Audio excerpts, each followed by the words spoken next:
I am Virgil Hollender. I was a DP2 on the USS Simon Lake. We also were recalled one day to the ship, and that was because they thought a hurricane was heading towards Charleston. That had us all scratching our heads because we couldn't fit under the bridge unless it was low tide. I don't think there's anything near a low tide when a hurricane's approaching. So, but fortunately the hurricane turned away, didn't come, and they canceled us trying to get out of there.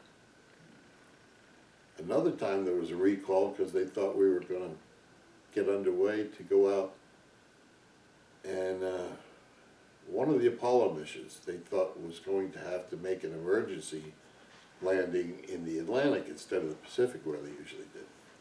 And there were news crews starting to come to the pier and, you know, trying to get on the ship, I guess. But about that time, they canceled it and said, "Nah, never mind, they can land in the Pacific." That was an exciting time for those of us at the time who thought, "Oh, wow, we're going to get to retrieve Apollo, maybe." Other than that, my job on the ship was to keep the computers, the software working. We had a new system that actually was worked on by the command who had the computer room next to the one we had in Norfolk. I knew a lot of those people from interacting with them there.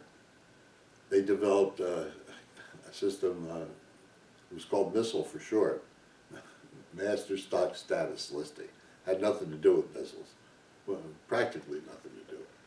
It was a way to track all the parts the ship needed for itself, the ship needed for the weapon systems for itself, the ship needed for any of the subs we serviced or any of their weapon systems. So anytime a part was used, they would generate a slip, it would come to our department, key punch people in our department would punch out the cards, and those cards would be used to go into the program. Yeah, this was the old punch card stuff. Go into the program that would then generate what is the accurate count of the parts that are needed. That was, and we also did payroll, personnel stuff, things like that.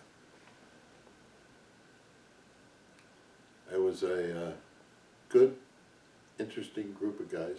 We had some great poker games in our spaces because we were always air conditioned because of the computers, and because the officers were afraid to open up the computer components to find where the beer was.